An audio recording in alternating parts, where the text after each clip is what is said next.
Selamat pagi, siang, sore, dan malam. Perkenalkan, kami dari kelompok 8 Psikologi Bisnis 1 dengan dosen pengampu Mas Soni. Pada kesempatan kali ini, kami akan mempresentasikan dari jurnal yang berjudul Job Satisfaction of Indonesia Workers, an Analysis and Forecasting Using STAR Model. Next.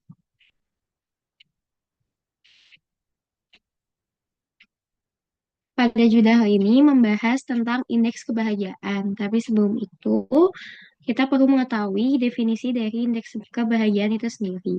Kalau menurut KBBI atau Kamus Besar Bahasa Indonesia, kebahagiaan ini merupakan kesenangan dan ketentraman hidup lahir dan batin yang dapat diartikan sebagai sebuah konsep berupa hasil evaluasi kehidupan yang menggambarkan kondisi yang good life dan meaningful life. Kebahagiaan ini tuh nggak beda sama life satisfaction, di mana kebahagiaan dapat didefinisikan sebagai overall appreciation of one life as a whole. Jadi kebahagiaan ini tuh dipengaruhi oleh beberapa faktor juga, termasuk hubungan sosial, pencapaian pribadi, dan juga kesehatan mental yang dimiliki oleh individu. Dalam konteks kebahagiaan ini, kita penting buat paham bahwa kebahagiaan ini bukan cuma sekadar perasaan sementara, tapi juga hasil dari proses refleksi dan penilaian terhadap pengalaman hidup secara keseluruhan. Ada berbagai penelitian yang menunjukkan kalau individu yang memiliki hubungan yang kuat dengan orang lain ini cenderung merasa lebih bahagia karena mendapat dukungan sosial yang dapat memberikan rasa aman dan peningkatan kualitas hidupnya. Jadi dengan demikian kebahagiaan ini tuh bukan cuma perasaan sementara, tapi kita bisa ngelihat sebagai perjalanan yang ngelibatin pertumbuhan, pemaknaan dan juga interaksi positif dengan lingkungan sekitar kita. Nah, gimana sih cara mengukur kebahagiaan? Jadi cara mengukur kebahagiaan itu di Indonesia udah dilakuin dari tahun 2014 lewat survei yang namanya Survei Pengukuran Tingkat Kebahagiaan atau SPTK yang dilaksanakan setiap 3 tahun sekali. Jadi pada tahun 2021, tingkat kebahagiaan penduduk Indonesia itu diukur dari 3 dimensi, yaitu kepuasan hidup atau life satisfaction, perasaan atau fact, dan makna hidup atau eudaimonia. Next.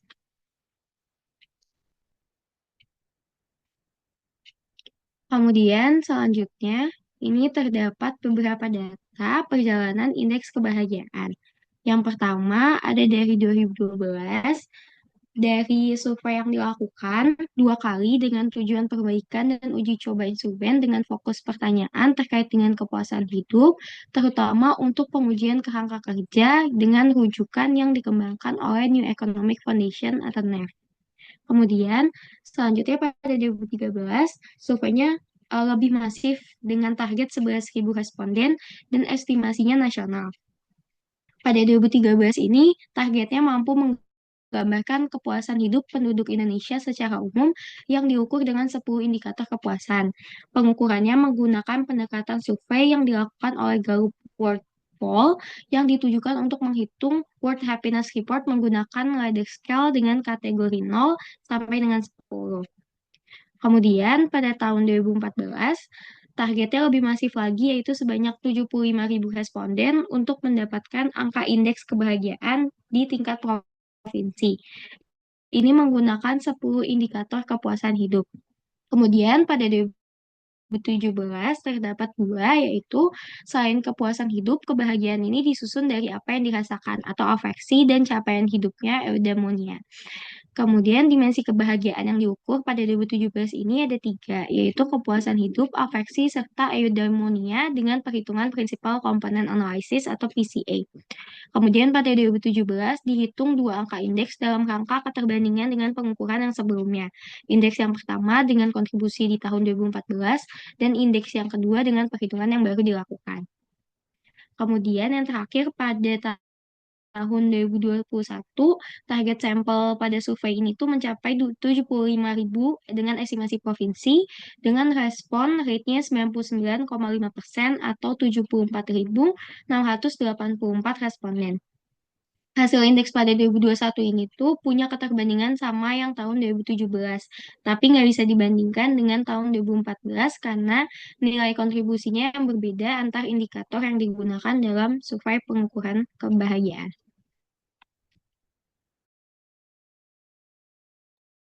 Lalu di sini ada faktor dari peningkatan indeks kebahagiaan. Nah, yang pertama di sini ada yang dinamakan dengan konsumsi, di mana konsumsi memiliki hubungan positif dan signifikan terhadap indeks kebahagiaan pekerja. Karena semakin tinggi tingkat konsumsi pekerja, maka dinilai akan semakin besar pula tingkat kebahagiaan mereka karena dinilai dapat memenuhi kebutuhan dan meningkatkan kualitas hidup yang dimiliki. Seperti misalkan individu atau kelompok keluarga mampu memenuhi kebutuhan-kebutuhan sehari-harinya mulai dari eh, makan, sandang, dan juga papan.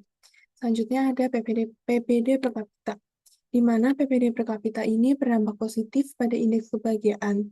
Mengapa dikatakan seperti itu? Karena peningkatan PPD per kapita mencerminkan kesejahteraan ekonomi suatu negara yang berkontribusi pada peningkatan pendapatan, daya beli, dan juga kualitas hidup para pekerja. Nah, selanjutnya di sini ada yang dinamakan partisipasi angkatan kerja, di mana partisipasi angkatan kerja atau partisipasi kerja dapat mencerminkan keterlibatan aktif populasi dalam dunia kerja. Nah, selanjutnya di sini ada stabilitas inflasi. Stabilitas inflasi, kondisi ekonomi memang sangat berpengaruh dalam peningkatan indeks kebahagiaan khususnya pada pekerja. Karena kejadian seperti krisis ekonomi, seperti inflasi yang tinggi dapat mengubah hubungan antara variabel-variabel independen seperti konsumsi, PPD, dan partisipasi kerja dengan indeks kebahagiaan pekerja. Nah, inflasi rendah dan stabil dapat memberikan kepastian ekonomi dan menjaga daya beli dan mendukung perencanaan keuangan dari individu itu sendiri. Next. Kemudian, kasus atau tren yang akan kami bahas pada kali ini adalah peningkatan indeks kebahagiaan setelah pandemi COVID-19. Jadi, indeks kebahagiaan pekerja di Indonesia diprediksi meningkat dari 2023 hingga 2026. Nah, ini seperti yang kita tahu kan pandemi kemarin ini memiliki dampak yang sangat besar, terutama pada para pekerja, di mana banyak yang kehilangan pekerjaan, kemudian gajinya dipotong, dan juga tekanan kerja yang lebih berat. Tapi uh, indeks kebahagiaan pekerja ini diprediksikan akan meningkat, di mana ada beberapa faktor-faktor yang mendorongnya. Seperti yang telah dijelaskan tadi, jadi mengenai konsumsi, terdapat perbaikan konsumsi di mana ekonomi mulai pulih dan pekerja memiliki kemampuan yang lebih untuk memenuhi kebutuhan mereka. Nah, ini juga akan meningkatkan kualitas hidup mereka. Kemudian terkait PDB per kapita, jadi ketika ekonomi negara kita tumbuh, kemudian pendapatan rata-rata naik, ini akan membuat pekerja merasa lebih aman secara finansial. Kemudian mengenai stabilitas inflasi, di mana kalau harga-harga lebih stabil, itu akan meningkatkan daya beli para pekerja dan juga memberikan rasa kepuasan bagi para pekerja.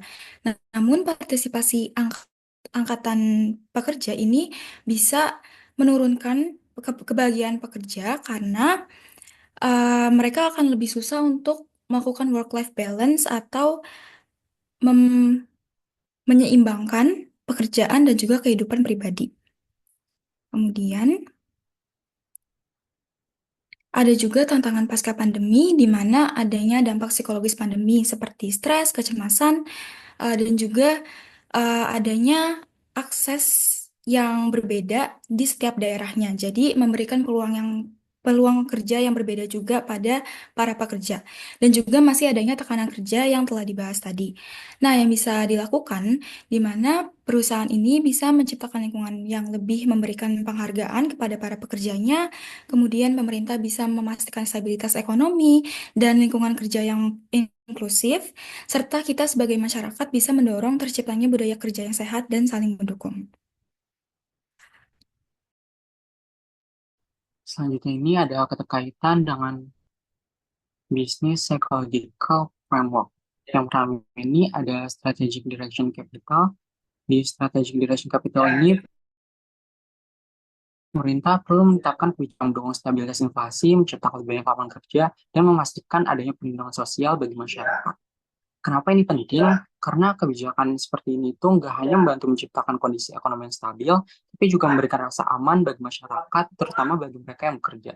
Selain itu, kebijakan yang jelas dan terarah ini dapat membantu organisasi termasuk perusahaan dalam menyelaraskan visi mereka dengan tujuan yang lebih besar. Jadi ketika pekerja memahami arah organisasi dengan baik dan merasa terlibat dalam pencapaian tujuan tersebut, hal ini itu dapat meningkatkan kepuasan dan kebahagiaan mereka. Yang kedua ini ada organizational capital.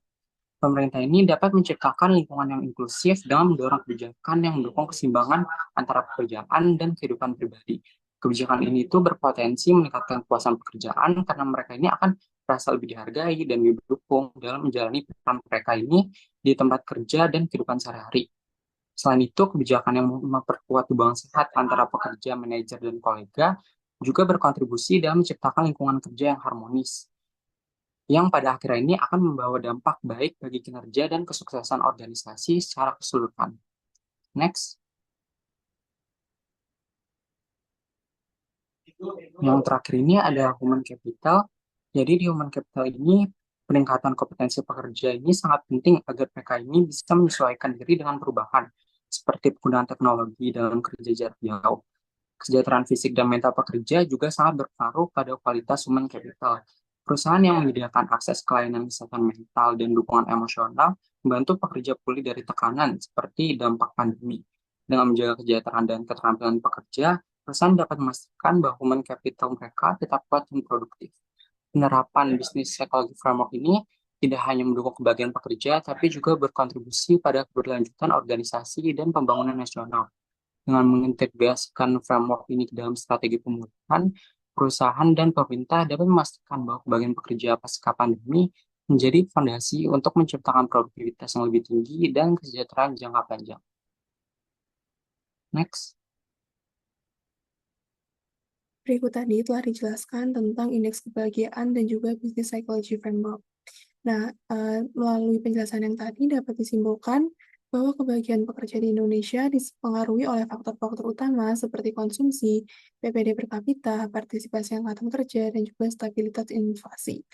Nah, setelah terjadinya pandemi COVID-19, kebahagiaan pekerja menjadi fondasi utama dalam keberlanjutan dan produktivitas organisasi. Nah, PPF atau Business Psychology Framework menunjukkan bahwa hal ini dapat dicapai melalui pengelolaan 3 modal utama, yaitu ada strategic direction capital, ada organizational capital, dan juga human capital. Di mana dalam strategic direction capital memberikan arah yang jelas melalui kebijakan kerja yang fleksibel dan juga program-program yang dapat mendukung kesejahteraan para pekerja. Selanjutnya, dalam organizational capital itu memastikan lingkungan kerja yang inklusif, mendukung keseimbangan kerja dan kehidupan, serta mendorong komunikasi terbuka dan hubungan interpersonal yang sehat.